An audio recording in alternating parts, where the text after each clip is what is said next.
Bonsoir à vous toutes et à vous tous. Je profite de cette soirée pour, reprendre la parole devant ma caméra.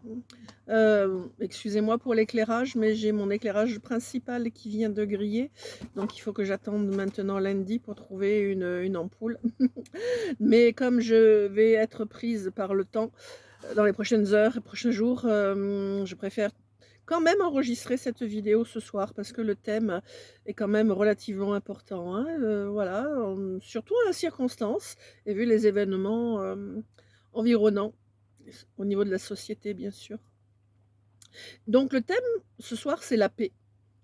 J'ai choisi ce thème parce qu'on parle peu, hein, de la paix, hein. C'est comme à la télévision, on nous parle d'un tas de choses négatives et finalement on nous parle pas assez de belles choses positives. Donc, c'est bien de parler de choses positives tout en faisant référence aux négatifs, bien entendu, parce qu'il est incontournable, hein, celui-là. Voilà et je pense qu'il est temps aujourd'hui d'évoquer ce sujet, surtout parce que la violence et le non-respect, est en train de prendre une envolée, un peu inquiétante, hein, sur le plan humain dans notre société et vous trouvez pas? Je pense que oui, vous avez compris ce que je veux dire. Alors, je peux commencer par évoquer ce qui me touche moi personnellement, hein, et qui peut concerner, bien d'autres gens qui pratiquent comme moi un accompagnement, au bien-être des gens. Alors ça semble un peu fou, hein, mais c'est une réalité. Comme je vous parlais de mon hypersensibilité, de, mes perceptions, de ma vision médiumnique, et je peux que, confirmer ce que je ressens devant cet écran, même si vous n'y êtes pas exposé ou du moins vous ne le ressentez pas. Voilà. Hem, j'ai, comment dire? Je suis excédée quelque part, par certains agissements de gens qui sont dans l'ombre. Je comprends que mes accompagnements de la souffrance par mes vidéos, hein, apportant une solution au mal-être et accompagnant nombre de personnes vers le mieux-être, dérangent ces êtres sombres et je suis attaquée physiquement et psychiquement par la voie des énergies, par, des approches subtiles, négatives, par des êtres dans l'ombre, hein, ne souhaitant pas que les humains, soient dans le bonheur et dans la bonne santé. J'en ressors souvent fatiguée, parce que c'est épuisant de se battre comme ça contre des esprits, de mauvais esprits. Je Ça me fait perdre un peu de mon énergie, mais ça m'empêche pas de continuer parce que pour moi, je ne les crains pas et d'autre part, c'est plus important pour moi de communiquer, d'apporter des réponses à bien des gens pour qu'ils soient dans le mieux-être. C'est ma nature. C'est comme ça, je ne peux pas me changer. Vous serez obligés de me supporter encore, dans cette dynamique et sur ces thèmes, de toute façon, dans le temps. Voilà et j'appelle ces agissements, hein, moi, j'appelle ça, de la bêtise humaine, hein. Perdre, son temps, hem, dans de tels agissements, pour moi, c'est complètement stupide. Voilà. Hem, que vous dire d'autre? Hem Pour moi, ce sont des actions non évolutives, alors que l'humain a la capacité de construire une société plus humaine. Mais, il est souhaité, hein, par ces attaques que nous restions, dans cette souffrance qui nous rend victimes et en quête de son bourreau ou persécuteur. On a le choix de la dénomination, fonctionnement très répandu. Et hélas, afin d'entretenir cette souffrance, avec la volonté de ramener dedans ceux qui en sortent, ce qui est mon cas, hélas. Voilà. Encore plus maintenant que je diffuse certaines vérités dérangeantes via mes vidéos. C'est un fait. Mais, j'ai choisi de ne pas me laisser arrêter par ces actes. Apparemment, je gêne cette organisation souterraine de rabaisseurs du vivant. Un être en souffrance est bien plus malléable et obéissant. Pourquoi vouloir entretenir ces comportements destructeurs, hein? Une bonne question. Dont les blessures seront transmises aux générations à venir comme, nos ancêtres nous les ont transmises. Mais je ne vais pas développer, ceci maintenant, car le plus important, c'est de connaître le moyen d'établir la paix en soi et autour de soi. Vous ne croyez pas? Je pense, vous apporter ici ma connaissance, mon expérience de près de 25 années d'exploration, puis d'accompagnement à soulager la souffrance. J'ai choisi la voie de la lumière, car elle apporte, douceur, respect, honnêteté, intégrité, éthique. Un programme riche en paix et en amour. Tellement bon tout ça quand on y arrive. En contraste, je vois que l'organisation humaine nous entraîne dans la bestialité, le non-respect, la bagarre et ou la guerre de territoire, d'intérêt, la prédation, la surexploitation consciente ou inconsciente, la sexualité exagérée. Tous ces états étant considérés comme une force pour répandre, se, se protéger de la peur, de l'insécurité, devenir fort pour battre le danger, exploiter pour posséder et ainsi être rassuré. Une forme de protection ainsi, entourée, possible. Est-ce bien encore une réalité que d'avoir à se comporter ainsi? Pour certains, oui, pour ceux qui ont choisi de s'orienter vers la paix, certainement non. Mmh. Pourtant, quand nous quittons le plan terrestre, hein, à la fin de notre vie, nous laissons tous ces biens matériels sur place, tous ces combats, toutes ces tous ces conflits. Hem Et ce que l'on laisse est livré au partage, souvent conflictuel des héritiers. Pas drôle, hein, pour ceux qui restent. Et de l'autre côté, ben, quand on est parti de l'autre côté, qu'on a tout laissé en bas, on voit avec désolation tous ces biens, tout ce travail accumulé, ben, se dilapider, s'étaler, être, emporté, par les uns les autres. Ah, mais on n'en a pas besoin de l'autre côté, hein. Il faut le dire tout de suite. C'est pour ça que j'y fais référence. Donc c'est stupide encore plus de devoir se battre et d'être dans ces états d'appropriation, de surexploitation, de possession, d'utilisation et cetera. Enfin, je vois bien que le problème, dans tout ça, hein, le problème de fond, c'est la peur. Ne se connaissant pas assez, l'humain est en quête de compréhension, quête de sens pour sa vie, quête d'identité. Il se pose souvent la question: «Qui suis-je?» Je peux, je pense, trouver l'origine majeure de cette peur pour avoir longuement creusé la question. Cela commence par la rupture, d'avec son état divin. Vous allez dire, «Hein, quoi? Qu'est-ce que c'est?» Non, je parle pas de religion, hein, et non plus de secte. Je vais pas vous proposer un engagement dans une secte, en tout cas. L'état divin, c'est une énergie, une conscience, présente au-delà de chacun, chacune d'entre nous. C'est la connaissance de son origine avec son incarnation sur terre, la connaissance du pourquoi et du comment de notre présence sur terre. Alors, quelle solution envisager? Se réveiller à soi, arrêter de donner foi aux autres pour tenter de s'identifier de soi à soi. Il s'agit là de traiter les liens avec les souffrances, les conditionnements, les croyances, les peurs, etc. Se tourner vers ceux qui ont fait le chemin et se reconnecter à cette vérité en soi et qui pourront vous guider. Et un grand thème dans tout ça, c'est l'équilibre. L'équilibre, le potentiel de lumière de chacun, avec utilisation de sa force pour bâtir le meilleur pour l'humain et non pas entrer en guerre avec les autres, afin de posséder plus, d'avoir un plus grand pouvoir sur les autres et maintenir cette course à la supériorité à l'autre.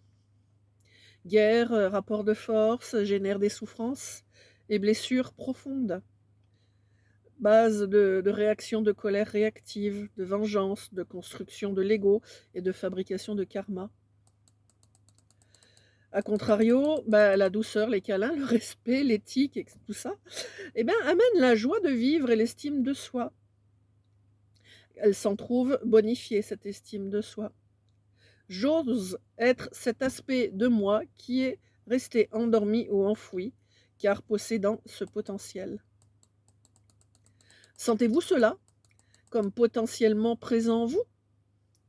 Sentez-vous cet appel vers ces aspects positifs de votre être? Je vous le souhaite. C'est une, réalité qui ne demande qu'à être mise en avant afin de faire reculer les comportements destructeur, connu ou inconsciemment pratiqué comme étant la règle. Et il y en a comme ça.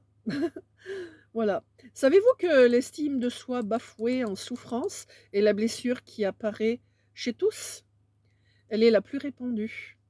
C'est mon constat, après avoir reçu en consultation des centaines de personnes. À partir du moment où notre éducation, nous impose la non-expression de qui l'on est au profit d'une règle, une discipline, une loi, enferme et étouffe un aspect expressif essentiel de soi pour correspondre à une attente du collectif familial. Cela génère une souffrance inconsciente, qui nous fait cogiter, intellectualiser pour essayer de compenser, enfermer cette souffrance car elle ne trouve pas l'approbation autour de soi. Cela nous entraîne vers une recherche vers l'autre pour avoir de la reconnaissance, de la validation, car nous doutons de nous. Cela nous conduit à la dépendance, la manipulation ou l'utilisation de soi par un ou des autres. Nous sommes forcément moins bien que l'autre, C'est une croyance, bien entendu. Sans cette libération des souffrances et sans cette reliance à notre état divin, nous sommes dans l'enfermement de notre conscience. L'adaptation au contexte et aux personnes de notre entourage est chose plus dommageable encore dans le manque de discernement. Ne pouvant plus assez penser par soi-même, nous accentuons notre dépendance à l'autre et notre attache aux pensées et paroles des autres, tout en déniant les siennes propres. Doutant de nous, nous nous rattachons aux avis des autres pour ne pas être trop différents. La différence est mal perçue par les autres. On le voit au niveau des religions, des couleurs de peau, mais aussi de par ses pensées qui diffèrent. C'est une réalité. Cela s'appelle perdre sa souveraineté, son potentiel de pensée, et décider pour soi par rapport à qui l'on est pour aller vers le rapport à être comme sont les autres. Ayant perdu la reliance avec soi-même et toute son intelligence innée que possède son âme et toute sa connaissance. Car notre âme, c'est tout ce qui nous est nécessaire pour effectuer notre incarnation. Sauf quand nous avons été habitués, éduqués à ne pas nous écouter, mais à être bien sages, à écouter les grands quand nous étions enfants. Donc nous continuons ce fonctionnement une fois adultes. Écouter les personnages ayant une position sociale plus élevée, plus reconnue par les cadres sociétaux établis mais erronés, non bénéfiques à l'être, mais surtout au système. En fait, mais on ne le sait pas assez, notre différence est notre richesse et nous permet de construire notre avenir avec toute la créativité qui est en nous et qui ne correspond pas à celle des autres. C'est l'opportunité de prendre toute sa place en tant que qui nous sommes. Nous avons tous notre place. C'est une croyance, de penser que nous ne la méritons probablement pas, puisque nous sommes moins que rien, ou moins bien que, en tout cas. La quête d'appartenance à un groupe de personnes, une idéologie, un thème, sans être relié à son authenticité profonde, cette appartenance à soi nous amène à chercher son ou ses sauveurs dans une structure groupale, pour avoir moins peur, être moins seul. Mais le danger, c'est de pouvoir se retrouver embringué dans quelque chose qui ne nous correspond pas. Comme cela a été le cas, par exemple, ce cas extrême, parce que cela va sans dire, en Allemagne, sous le règne de Hitler, je dis règne parce que c'est mon interprétation, hem, qui aura réussi à entraîner tout un peuple de cette façon, dans un génocide contre un type donné de gens issus de cultures, de religions qui le gênaient.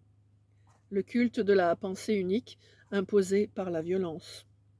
C'était cela, ce règne et cet épisode, historique qui a eu, bon, de graves conséquences sur la vie de millions de personnes, bien sûr, hélas. Alors, une autre tendance, hein, souvent empruntée, rejoindre un collectif de pensée pour ne pas réfléchir par soi-même. J'appelle cela l'interdépendance.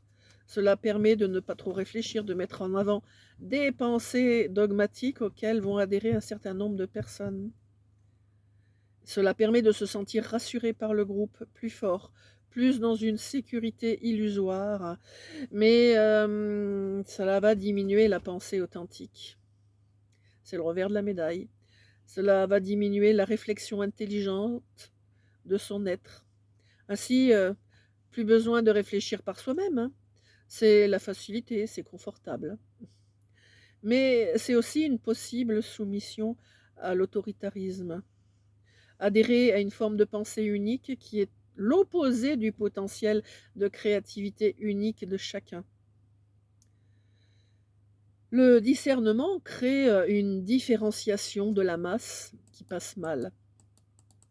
Cela peut être nommé complotisme, pour être montré du doigt par une masse de personnes qui ne veulent pas sortir de la soumission par peur de quitter un système faussement sécure et favoriser l'autoritarisme, la prise de pouvoir des bourreaux persécuteurs, ou alors on peut, dans certains cas, les voir comme des sauveurs. Donc sur les victimes qui cherchent leur sauveur, bourreau, persécuteur. Il peut changer de position, hein, le sauveur, bourreau, persécuteur, en fonction des situations et de qui il a en face et des propos qu'on lui rapporte. Si tout le monde retrouvait son authenticité, sa souveraineté, toutes ces énergies réunies pourraient créer un monde futur merveilleux, plus humain, plus respectueux de notre planète. Planète d'ailleurs qui ne nous appartient pas, hein, et qui nous accepte en tant qu'entité vivante sur son sol, malgré le mal qu'on lui fait en surface. Pleine de bonne volonté cette terre pour nous. Essayons de le lui rendre. Ah et oui, ben, nous ne sommes pas plus puissants que la terre. En fait, nous sommes bien petits à côté d'elle. Non, vous ne croyez pas? Ah, l'illusion d'être plus puissant que tout, hein, c'est propre à l'humain, ça. Ah, son mental est important et apporte des choses très très intéressantes, mais quelquefois, voilà, il se croit plus fort que tout, parce qu'il a cette différence par rapport au reste de tout ce qui l'entoure. Alors, je reprends un tout petit peu ici les propos de quelqu'un d'autre, hein, Boris Cyrulnik, pour ceux qui ne le connaissent pas, c'est un célèbre psychiatre et chercheur qui a écrit de nombreux livres sur la psychologie et il a un regard très, très fin sur le comportement humain et le rapport à la souffrance aussi, quelque part. Voilà. Alors lui, il rapporte l'origine de l'état prédateur de l'humain qui viendrait de l'ère glaciaire. Il a fait ces études-là, moi je ne les ai pas faites, donc c'est pour ça que je lui emprunte cette partie de son travail. Alors, là, donc, dans cette ère glaciaire, l'humain a vécu une période où il a dû développer cet état de prédateur pour survivre, pour s'adapter à un milieu hostile peu favorable à la survie. Hein, l'époque glaciaire, oh, il n'y avait pas à manger à tous les 3 pas. Hein. Voilà. Il aura fallu qu'il devienne agressif pour chasser les mammouths notamment, hein, ces animaux gigantesques par rapport à la taille d'un humain de l'époque. Pour ne pas mourir de faim ou tués par ces dits animaux. Alors, avons-nous toujours besoin aujourd'hui de cet état d'esprit dans notre monde moderne? Hein, l'humain vit-il toujours dans un milieu dangereux pour sa survie? Non, bien sûr, et pourtant, on retrouve encore de ces comportements dans nos sociétés, hein. Je ne vous parle pas des bagarres de politiciens, d'hommes d'affaires, etc. Hein. C'est ouf. Si vous y regardez de plus près, je pense qu'il peut y avoir une parallèle, au comportement, préhistorique, hein, des humains dans cette option de survie.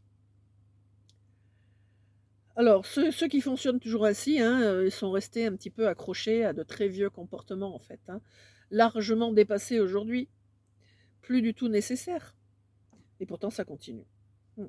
Donc nous pouvons dire que nous avons la possibilité de changer tout cela, puisque c'est un comportement ancien qui n'a plus cours et plus lieu aujourd'hui. L'état de paix intérieure, être en paix avec soi, permet ensuite d'être en paix avec les autres. Mmh. C'est un potentiel inné inscrit, dans nos aptitudes humaines. La force, la violence sont issues de ces temps Cro-Magnons. Donnons-nous la possibilité d'évoluer, de se raccorder à cet aspect de nous, générant du construit et non pas de la destruction. Il y a mieux à faire. La violence, elle est synonyme de voracité, puissance, domination du faible, domination du faible. C'est un instinct de survie primaire, préhistorique, qui n'est plus nécessaire aujourd'hui. Il reste une symbolique héritée de cette époque où la viande est symbole de richesse et de bien-être, où la viande est la principale ressource alimentaire en raison du froid. Tout cela nous entraîne vers un développement de l'artifice et du verbe, puis vers l'intelligence artificielle. Avons-nous vraiment encore besoin de tout ça aujourd'hui? Alors, rappelons aussi, hein, que le viol, un mot très dur, est une résultante de la violence. L'humain viole le vivant en dépassant ses limites. C'est aussi du viol, oui, bien sûr. Les limites des autres, via son comportement dominateur, exploiteur de l'autre. Ce qui est source de traumatismes énormes qui ont été transmis de génération en génération et donc répétés d'autant. Tant que nous ne dirons pas stop, cela continuera. Ainsi, l'humain détourne le vivant en exploitant avec violence, via l'industrie, l'élevage et les végétaux, la terre. Fabrique même des virus plus destructeurs que ceux déjà connus. Et qui servent à quoi? Qui s'avèrent dangereux pour la santé des humains. Quel est le sens de tout ça? Reprendre son bon sens, tiens, ça c'est possible. Il suffit d'en faire le choix, hein. Tout est en nous. Réhabilitons cet aspect de l'humain capable d'être bâtisseur d'une forme de paradis sur terre. C'est une belle idée. Osons quitter d'anciens fonctionnements pour accueillir pleinement ce potentiel harmonieux, présent en soi et favorisant la paix. Se libérer des vieux schémas, des vieilles souffrances, en s'autorisant à comprendre et développer la face enfouie, cachée du potentiel de l'humain, en bienveillance, en amour et en paix. C'est possible. C'est à portée de main, tout près en soi. Je peux vous accompagner, hein, dans cette direction en vous aidant à libérer l'ancien en vous, pour laisser émerger la vraie personnalité, la vraie personne enfouie en soi, pour vous permettre de vivre en paix et employer tout votre potentiel à œuvrer pour construire le monde de demain, plus équitable, plus respectueux, plus éthique, pour la paix et le bonheur de chacun, en commençant par soi. Je l'ai fait pour moi. Je connais bien maintenant cette démarche. Elle est possible.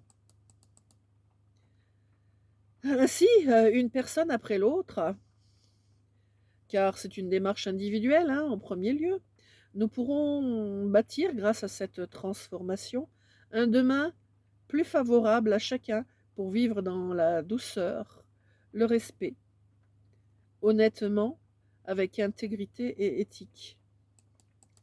Cette richesse faite de paix et d'amour. La vraie richesse est là. La vraie richesse de l'être, elle est là.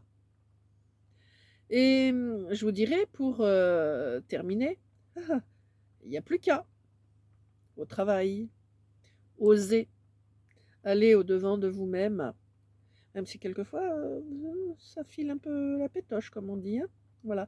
Mais la peur, ce n'est qu'une émotion. Oui, on s'imagine des choses énormes et il y a rien du tout quoi souvent. La majeure partie du temps, c'est rien du tout. C'est quelque chose que l'on se fabrique. Allez-y, foncez, il y en a besoin dans ce monde. Voilà pour, finir cette vidéo, je vous invite, si vous le voulez bien, à mettre un pouce bleu si cela vous a plu, ce que j'ai avancé aujourd'hui dans cette vidéo et dans les autres, hein, bien sûr, afin de permettre la diffusion de cette vidéo et d'y apporter votre commentaire, votre expérience dans ce domaine. Je pense que beaucoup de monde en a besoin, donc je souhaite vraiment que ça soit diffusé. Vous pouvez aussi, vous abonner à ma chaîne en cliquant sur l'onglet «S'abonner» et aussi sur la cloche pour être averti, de mes prochaines vidéos. Donc si vous le voulez bien, à une prochaine vidéo et je vous souhaite une toute belle continuation en attendant et je vous dis au revoir.